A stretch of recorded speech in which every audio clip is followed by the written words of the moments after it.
pessoal, muito bom dia. Aqui quem fala é Nicolas Farto, da mesa de renda variável da Vertic Invest, falando para o nosso Morning Call de hoje, quarta-feira, dia 1º de novembro de 2023. E bem, o mercado opera negativo agora pela manhã no pré-mercado americano, hoje antes da divulgação da decisão de juros lá nos Estados Unidos e também da divulgação de juros aqui no Brasil nessa super quarta. Lá na Ásia, hoje a sessão foi positiva, com destaque para o Japão, que subiu mais de 2%, ainda refletindo a decisão de juros do Banco Central japonês de ontem. Lá na China, o fechamento também foi positivo, apesar da queda do PMI de manufatura, que ficou abaixo da linha dos 50 pontos, indicando contração econômica. O viés mais positivo lá na China veio também muito por conta dos novos anúncios do governo chinês de mais estímulos financeiros, principalmente para o setor de infraestrutura.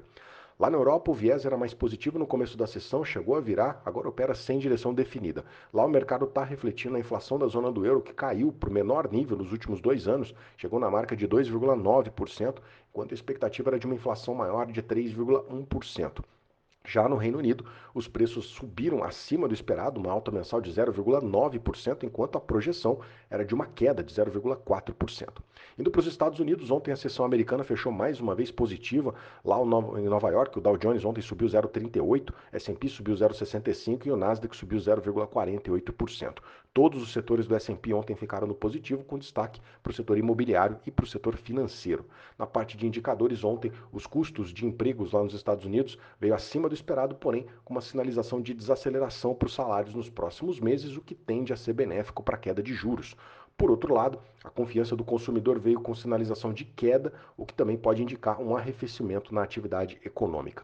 Mas o foco mesmo deve ficar para a decisão de juros hoje, no período da tarde e principalmente na entrevista coletiva que vem na sequência, em que o presidente do Banco Central dos Estados Unidos, o Jerome Powell, ele pode dar mais indícios, mais sinalizações sobre quanto tempo a política de juros deve se manter restritiva. Ainda existe uma parte do mercado que está acreditando que possa haver uma nova alta de juros na decisão de dezembro, então cada sinalização de hoje deve ficar no radar de todo mundo. A decisão vai sair às 15 horas e fora isso também sai lá hoje o PMI industrial, agora às 10 horas da manhã, sai a pesquisa de emprego também agora pela manhã e o relatório de emprego JOLTS, que vai sair às 11 horas da manhã. Atualizando aqui os índices agora, S&P Futuro cai 0,33, Eurostoxx 600 sobe 0,13, FTSE de Londres cai 0,05%. No Japão, o Nikkei fechou com alta de 2,36% e na China, o Xangai Composite com alta de 0,14%.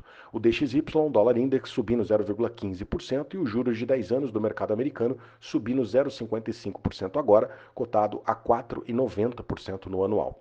O petróleo voltou a subir, o Brent está subindo agora 1,6%, o barril está cotado a 86 dólares e 35 centavos, petróleo que volta a operar em alta com o aumento das tensões lá em Israel e também refletindo os números de estoques americanos que ficou abaixo do esperado, sinalizando aí um aumento na demanda. O minério de ferro fechou com uma alta forte hoje depois dos novos anúncios de mais estímulos pelo governo chinês. Lá em Dalian, hoje o minério subiu 2,5% e fechou nos 125 dólares e 62 centavos a tonelada, o que pode ajudar bastante o setor de mineração e siderurgia aqui na nossa bolsa. Bom, ontem aqui o Ibovespa seguiu o mercado lá fora, se recuperou um pouco da queda na semana e fechou com alta de 0,54% e terminou ontem o dia nos 113.144 pontos.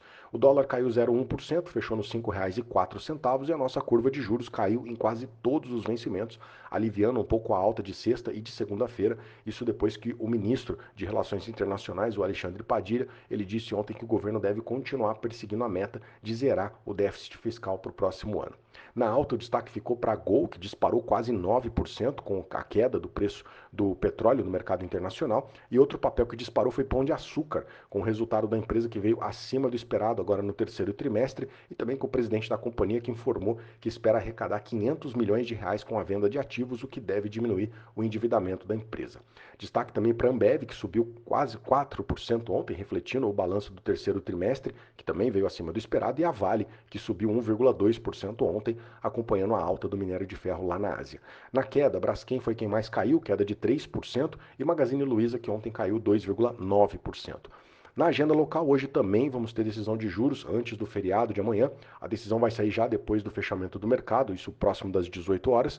A ampla maioria do mercado aqui está esperando mais uma queda de 0,5% na nossa taxa Selic. Fora isso, na agenda de hoje também vai sair produção industrial para o mês de setembro, agora às 9 horas da manhã, e sai também PMI industrial às 10 horas da manhã, e mais tarde vai sair a balança comercial, sai às 15 horas. Bom, esses são os destaques para hoje. Eu agradeço a sua companhia, te desejo um excelente dia e um excelente feriado. Um grande abraço, valeu e até sexta-feira.